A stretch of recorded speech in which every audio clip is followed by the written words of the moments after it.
November 5th, 2022. Well, we're closing into the final days of the campaign for the midterm elections, and I guess a couple of days ago, uh, Biden made a sort of an address, which I think was mainly just covered on the cable channels, although I'm sure the snippets of it were put all over everything, in which he basically laid his final theme, his final case for voting Democrat in this campaign, which is that you have to vote Democrat or we'll lose democracy, that somehow democracy is at threat. And of course, this is completely ridiculous.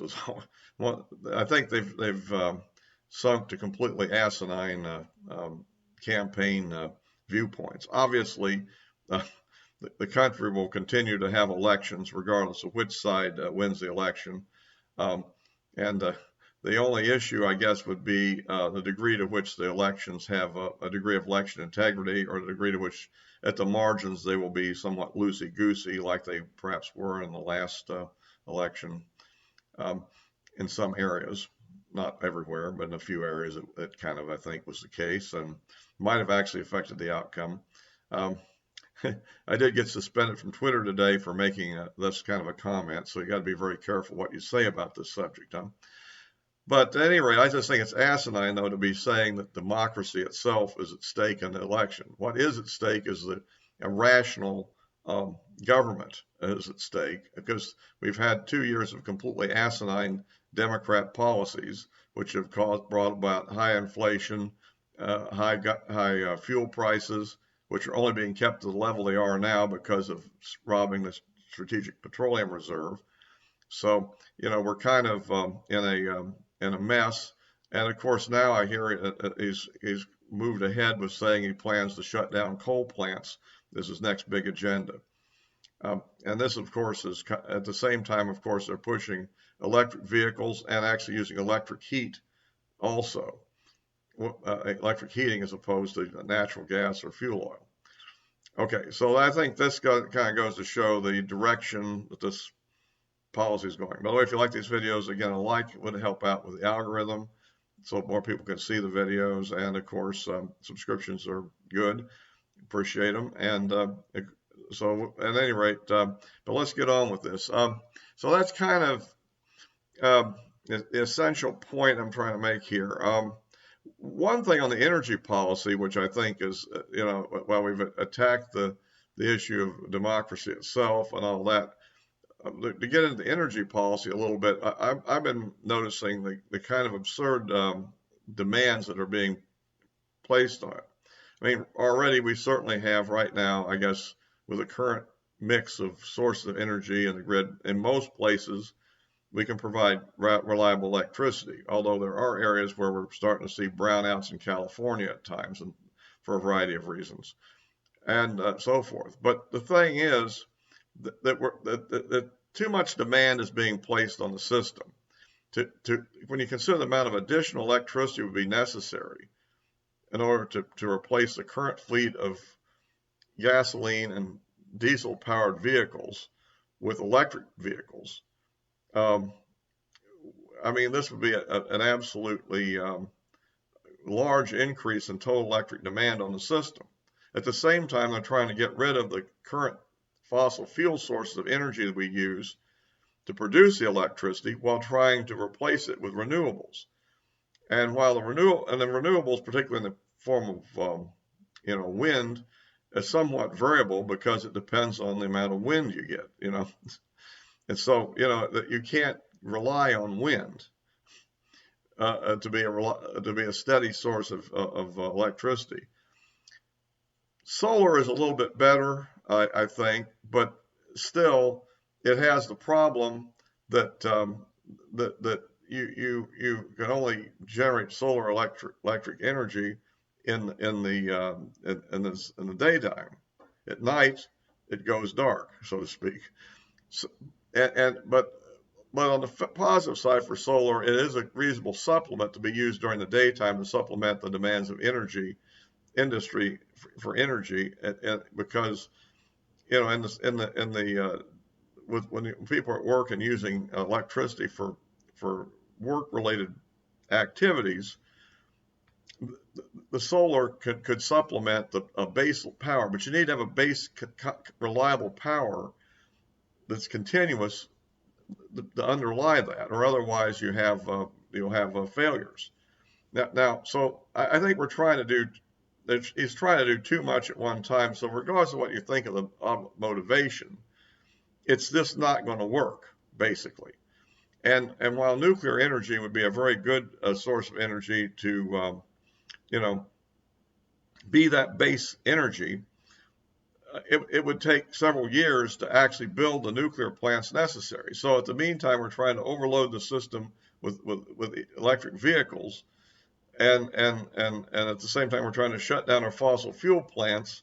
It just isn't going to work. And I think that just shows just one aspect of their flawed policies. Of course, the mass spending has caused inflation, which is now going to cause the Fed to to increase interest rates and make it harder to buy houses and so forth, and ultimately to run the economy into either a recession. Well, we just barely came out of a recession for one quarter. We were in one in the first half of the year. We popped up at a fairly slow growth rate in the third quarter, in part due to government spending, which the government at the end of a fiscal year tends to spend the money it has, because if you don't spend it, then you get your bureaucracy gets budgeted down for the next year, and some other bureaucracy gets the money, is the way it is in the government. So that's going to go down in the final quarter of the year. And of course, gas prices are going to go up as soon as the election's over, because they're going to quit robbing the Strategic Petroleum Reserve to keep the gas prices down.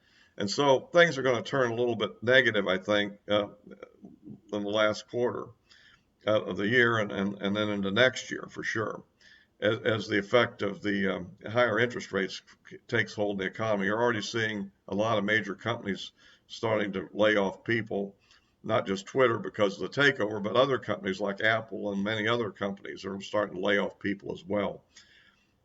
And ironically, this will be a recession. Will probably hit the more higher salaried people harder while there'll be plenty of unskilled labor jobs available to make up for the in the service industries like fast foods and so forth that seem to be understaffed right now and begging for labor.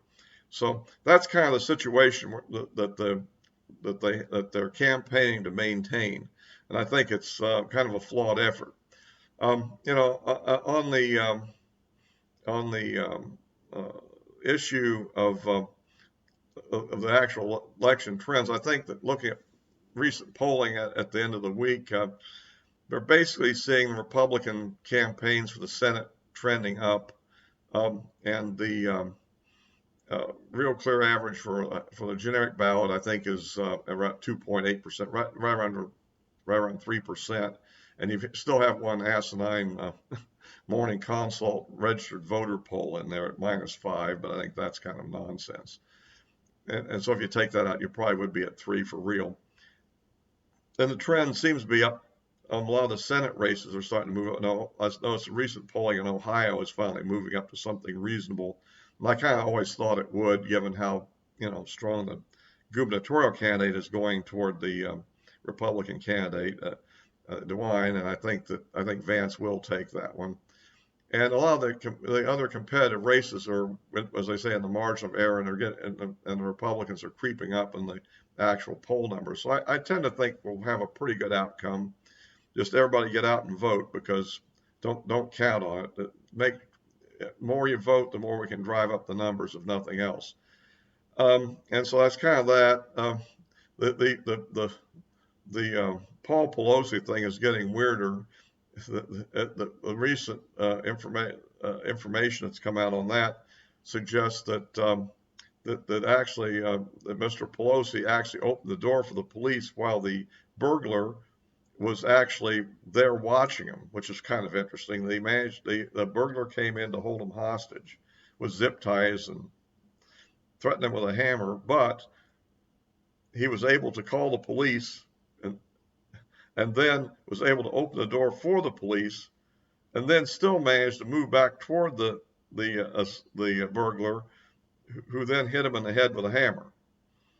this is a really wild story. I think there needs to be some clarification on that, but I think that's one piece of news that came out, which NBC is trying to censor. So it's kind of another crazy thing, but I guess we're kind of getting into the end game, and then I guess we're still waiting to see for developments. Of course, the Ukraine war. We do have these U.S. Military inspectors going in for the purpose of monitoring what happens to the weapons we provide to Ukraine to make sure they don't get transferred to the black market or something. We don't want those Stinger missiles to get into the hands of those terrorists who could find a rather nefarious use for them, I could imagine. So that sort of thing is underway. And of course, some people are wondering, is this really an advanced party for something else? Other people think, no, it really is just what it says it is. So we'll have to wait and see on that one. Don't want to, jump the gun on that. I think we just need to wait and see. On the conflict itself, it seems to me that while the Russians are in mass mobilization at this point, the war itself seems to be turned into back to kind of a stalemate, partly because of extra Russian troops and partly just because of the mud. I mean, it's raining over there and it's kind of a nasty season, so I think that mobile conflict is kind of dragging to a halt. And I understand that the Ukrainians are a little bit nervous about moving into Kherson because they think it could be a trap. In fact, I tend to think that may be what the Russians are planning on doing, kind of a Stalingrad-like defense of the place, house to house. But we'll see. That's kind of my thinking. They've also probably been moving some units back on their side of the river so that they can make sure they don't get trapped. I saw an article today. Some of the propaganda you see on this is just amazing. The article is like, are Russian troops mutinying? Then when you look at the details, a group of 39 Russians who apparently had lost their officer, who had no supplies and were sort of in kind of a terrible condition, retreated under a white flag back toward Russian lines, probably fearful that either side that might see them at a distance would open fire on them. So at any rate, and they said this is a sign that the Russian army is completely collapsing.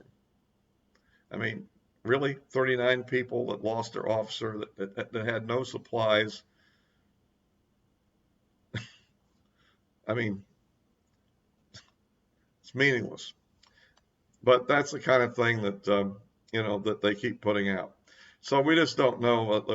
The war itself continues grinding forward, and we're seeing a lot of kind of tricky surprise raids with the Ukrainians, particularly their boat attack on the Black Sea Fleet.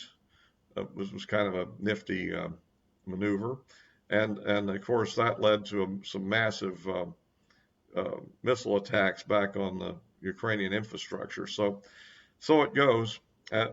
This will continue for some time, and I think we'll have to just wait and see what develops once the rainy season's over and the ground freezes, and see how the conflict develops from there.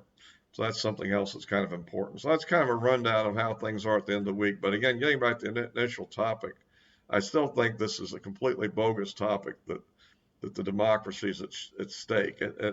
That's really far from the case. It's almost a laughable strategy, but I suppose it's directed only toward the Democrat hardcore base that's looking for something. At any rate, by the way, as always, I will I will, in fact, to post this on Rumble as well, and of course the address of my social media accounts are below, and I'm back active on Twitter again, and I will be more careful on what I say. I think I've kind of thought that I might do something like put either redacted or censored over where I was going to say something that might get me in trouble, but make the post anyhow, and then let people read between the lines and figure out what I really meant and see if that'll work. I don't know. So at any rate, that's all for now, and I guess my next video will be after the election, so we will, at least that's my current plan, and we'll see how things turn out. Until then.